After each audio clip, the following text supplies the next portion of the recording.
Assalamualaikum dear students, this is Fatima Batool. I regularly upload videos on my channel, and if you want to be notified about my new videos, subscribe my channel and press the bell icon. We have discussed the function and form of present indefinite tense and present continuous tense in previous videos. In this video, I am going to discuss with you the form of present perfect tense. As you already know that in this tense, the helping verb that we use is has or have along with the third form of verb. Let's look at some of the examples. I, we और you के साथ हम have का इस्तेमाल करते हैं. I have submitted the assignment. We have just returned. You have done well.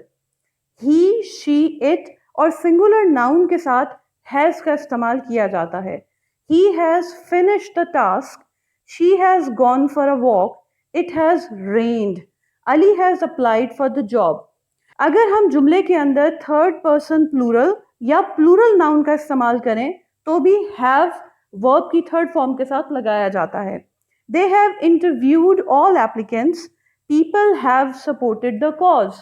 याद रखिएगा कि जब हम प्रेजेंट परफेक्ट टेंस की बात करते हैं तो हमारी मुराद कोई भी ऐसा एक्शन होता है जो कि प्रेजेंट में मुकम्मल हो चुका हो, यानी इस वक्त वो काम नहीं हो रहा बल्कि वो मुकम्मल हो चुका है. अब मुकम्मल हो चुका की जो सेंस बनती है, मतलब ये काम इस वक्त नहीं हो रहा, सो इसकी सेंस पास्ट की बनती है. लेकिन हम येस्टरडे में बात नहीं कर रहे, हम आज में बात कर रहे हैं. आज में, अभी में बात कर रहे हैं कि ये काम अभी मुकम्मल हुआ है. The only problem that you might face in perfect tense is the third form of verb. हमारे पास verb regular भी होते हैं और irregular भी होते हैं. Regular verbs हम उन verbs को कहते हैं जिनके आखिर में ed का इस्तेमाल किया जाता है. So ये वो verbs हैं जिनकी second और third form के साथ ed लगता है, जबकि irregular verbs वो हैं जिनमें हमें कोई एक पैटर्न नजर नहीं आता. हो सकता है कि verb की तीनों फॉर्म्स डिफरेंट हो, जैसे eat, ate, eaten. हो सकता है कि वर्ब की तीनों फॉर्म सेम हो, जैसे कि put, put, put. और ये भी हो सकता है कि वर्ब की फर्स्ट और थर्ड फॉर्म एक जैसी हो लेकिन सेकंड फॉर्म डिफरेंट हो, जैसे read, read, read. जैसे come, came, come.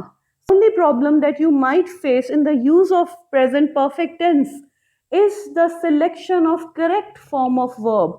So मैं अक्सर स्टूडेंट्स को देखती हूँ कि उन्हें समझ नहीं आता कि उन्होंने प्रूव्ड लिखना है या प्रूवन. एग्जाम्पल्स को देखें. सो आपके सामने लिखा है submitted, this is regular verb. Return is also regular. Done is irregular. Finished is regular. Gone is irregular. Rained is regular. Applied is regular. Interviewed is regular and supported is also regular. So ऐसा कोई rule नहीं है कि आपने regular form of verb use करनी है या irregular, दोनों में से कोई भी यूज हो सकती है. बस आपको ये पता होना चाहिए कि इस वर्ब की कौन सी फॉर्म आपने इस्तेमाल करनी है. किसी भी एक्शन को मॉडिफाई करने के लिए, समझाने के लिए एडवर्ब का इस्तेमाल करना बहुत ज़रूरी होता है. और अगर आप परफेक्ट टेंस को देखें और इन जुमलों को देखें तो आपको एक एडवर्ब नज़र आता है जो कि है just. So just is that adverb which we use to show that the action has recently been perfected. तो ये जो परफेक्ट का मतलब है ये है कि काम मुकम्मल हो गया, लेकिन ये मुकम्मल या ये जो तकमील हुई है काम की, ये अभी अभी हुई है, और उसको शो करने के लिए हम जस्ट का इस्तेमाल कर सकते हैं. You can get any book or newspaper written in English and try to identify the tenses that have been used in different sentences within a paragraph. This exercise will help you in understanding the flow of tenses within a paragraph. I'll see you tomorrow.